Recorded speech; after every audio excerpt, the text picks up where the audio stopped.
3 days following the death of Jesus, he resurrected. The whole premise of the Christian faith is based on the resurrection of Jesus. If he didn't die, if he didn't resurrect, we got nothing.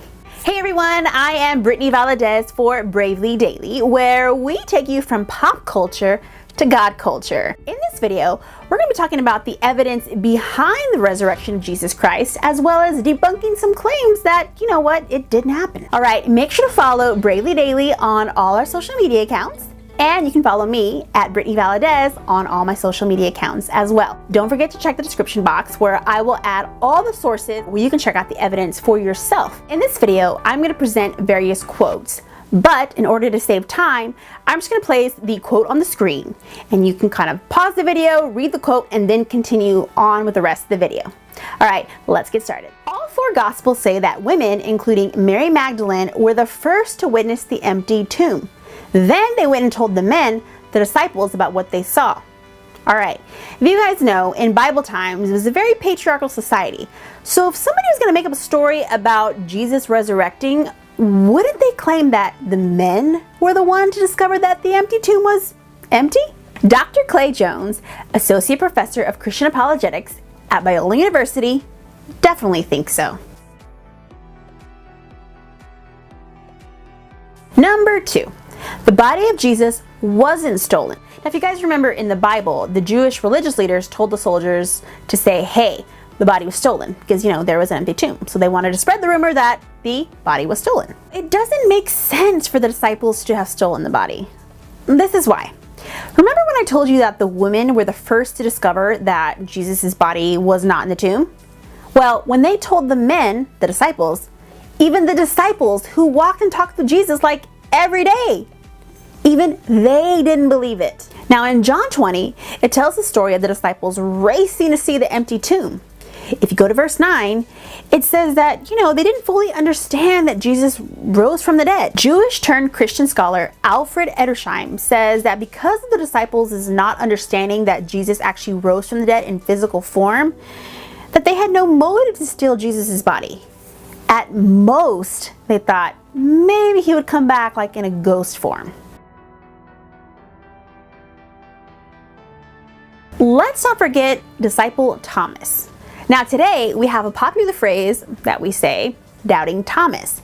This disciple who walked and talked with Jesus every day didn't even believe that his own God resurrected until he saw the physical proof, Jesus' hands where the nails pierced him. Let me leave you with two thoughts. Now, if they genuinely stole the body, why would they later claim to have seen the risen Jesus? Wouldn't it make more sense for them to just keep it to themselves? And if they claim that Jesus had risen, but he actually didn't, and his body was found somewhere buried in Jerusalem, wouldn't they be seen as delusional liars? Also, the Jewish religious leaders circulated the story that the disciples stole the body. By circulating that story, that's an admission that the tomb was empty on the first day of the week. Let's turn to Dr. Clay Jones from Biola University to see what he has to say. Number 3. Jesus appeared publicly. Following his resurrection, Jesus appeared to people like Mary Magdalene and, according to the Bible in 1 Corinthians, 500 brethren. The fact that Jesus did this out in the open meant that he had nothing to hide. Despite Jesus' numerous appearances, people like author and speaker Dr. Richard Carrier say, hey, maybe all those people that he supposedly visited were just hallucinating. Now, after his resurrection, Jesus appeared to multiple people on multiple different occasions. In order for this hallucination theory to actually make sense, it would have to mean that each of those people that Jesus appeared to on multiple different occasions with multiple different mindsets had to have seen the same hallucination. Now, according to clinical psychologist Dr. Gary Collins, that's impossible. It's impossible for multiple people on multiple different occasions to see the same hallucination. It's also impossible for one person to pass on that hallucination to someone else, because hallucinations are personal. Since Jesus appeared to multiple people on multiple different occasions, it's important to take in the different mindsets. Historian and Christian apologist Gary Habermas points out some differences. Now, Brent Landau, a lecturer in religious studies at the University of Texas at Austin, says, maybe these people saw a ghost-like version of Jesus. Also, if they were hallucinating, wouldn't they have found the body of Jesus Christ somewhere? But alas, they did not. But Jesus wasn't a ghost because he walked and talked and ate with these people that he appeared to. He even allowed Thomas to touch the wounds on his hands. Jesus was wanting to prove to everyone that, hey, I'm alive, it's me, here I am. If everyone was hallucinating, wouldn't they have found the dead body of Jesus Christ?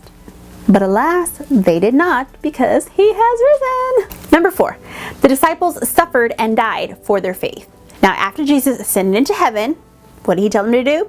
Go out to all the world and preach the gospel, and that is what they did. Now, traditionally, Peter died upside down by crucifixion.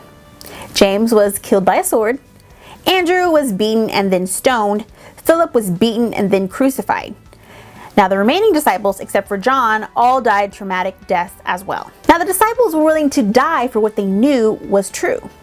Early Christian writer Tertullian wrote about this. But regardless of the apostles' willingness to die, some have questioned if martyrdom really does prove that Christianity is true. Because remember, you have other religions and cults, for example, like Islam and the LDS Church, that would surely die for what they believe is true as well. But there are 2 key factors that separates the disciples' martyrdom from, let's say, Muslim martyrdom. First, the disciples were not killing anyone, innocent or not, for the sake of Jesus Christ. They were willing to give up their own lives for Jesus Christ. Second, and most important, the disciples did not die for what they thought was true based on what they heard, but they did die for what they knew was true based on what they saw. Christianity's greatest strength lies in the power of the death and the resurrection of Jesus Christ. In this video, we presented evidence behind the resurrection of Jesus using common sense, historical, and biblical evidence. If you guys want to check out the evidence behind the death of Jesus Christ, make sure to check out the description box below.